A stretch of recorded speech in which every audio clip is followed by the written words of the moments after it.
क्षेत्रे कुरुक्षेत्रे संवेतायुत्सवः मामकः पांडवश्चैव किम् अकुर्वत संजय। धृतराष्ट्र ने कहा, हे संजय, धर्मभूमि कुरुक्षेत्र में युद्ध की इच्छा से एकत्र हुए मेरे तथा पांडु के पुत्रों ने क्या किया। तात्पर्य श्रील प्रभुपाद जी द्वारा। भगवद गीता एक बहुपठित आस्तिक विज्ञान है जो गीता महात्म्य में सार रूप में दिया हुआ है। इसमें यह उल्लेख है कि मनुष्य को चाहिए कि वह श्री कृष्ण के भक्त की सहायता से संवीक्षण करते हुए भगवद गीता का अध्ययन करे और स्वार्थ प्रेरित व्याख्यान के बिना उसे समझने का प्रयास करें। अर्जुन ने जिस प्रकार से साक्षात भगवान कृष्ण से गीता सुनी और उसका उपदेश ग्रहण किया, इस प्रकार की स्पष्ट अनुभूति का उदाहरण भगवद गीता में ही है। यदि उसी गुरु परंपरा से निजी स्वार्थ से प्रेरित हुए बिना किसी को भगवद गीता समझने का सौभाग्य प्राप्त हो तो वह समस्त वैदिक ज्ञान तथा विश्व के समस्त शास्त्रों के अध्ययन को पीछे छोड़ देता है।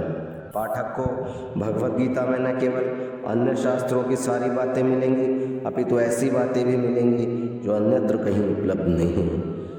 यही गीता का विशिष्ट मानदंड है। स्वयं भगवान श्री कृष्ण द्वारा साक्षात उच्चरित होने के कारण यह पूर्ण आस्तिक विज्ञान है। महाभारत में वर्णित धृतराष्ट्र तथा संजय की वार्ताएं इस महान दर्शन के मूल सिद्धांत का कार्य करती है।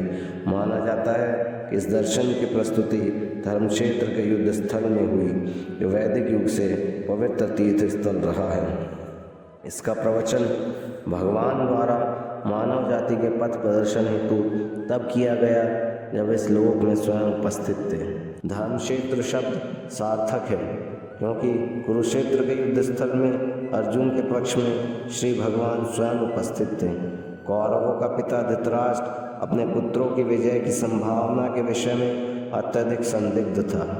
अतः इसी संदेह के कारण उसने अपने सचिव से पूछा, उन्होंने क्या किया।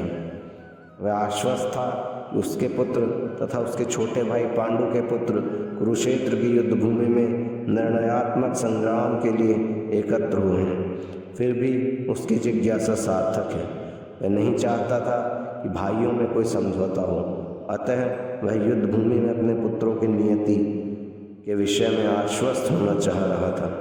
चूँकि इस युद्ध को कुरुक्षेत्र में लड़ा जाना था, जिसका उल्लेख वेदों में स्वर्ग के निवासियों के लिए भी तीर्थ स्थल के रूप में हुआ है, अतः धृतराष्ट्र अत्यंत भयभीत था कि इस पवित्र स्थल का युद्ध के परिणाम पर न जाने कैसा प्रभाव पड़े।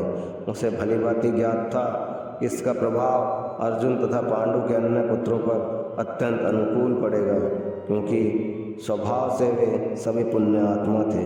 संजय श्री व्यास का शिष्य था, अतः उनकी कृपा से संजय धृतराष्ट्र के कक्ष में बैठे बैठे कुरुक्षेत्र के युद्ध स्थल का दर्शन कर सकता था। इसलिए धृतराष्ट्र ने उससे युद्ध स्थल की स्थिति के विषय में पूछा।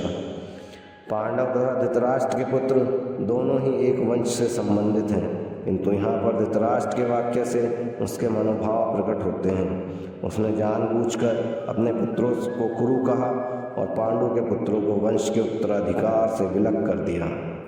इस तरह पांडु के पुत्रों अर्थात अपने भतीजों के साथ धृतराष्ट्र की विशिष्ट मनः स्थिति समझी जा सकती है। जिस प्रकार धान के खेत से अवांछित पौधों को उखाड़ दिया जाता है, उसी प्रकार इस कथा के आरंभ से ही ऐसी आशा की जाती है कि जहाँ धर्म के पिता श्री कृष्ण उपस्थित हों, वहाँ कुरुक्षेत्र रूपी खेत में दुर्योधन आदि धृतराष्ट्र के पुत्र रूपी अवांछित पौधों को समूल नष्ट करके युधिष्ठिर आदि नितान धार्मिक पुरुषों की स्थापना की जाएगी। यहाँ धर्म क्षेत्र तथा कुरुक्षेत्र शब्दों की उनकी ऐतिहासिक तथा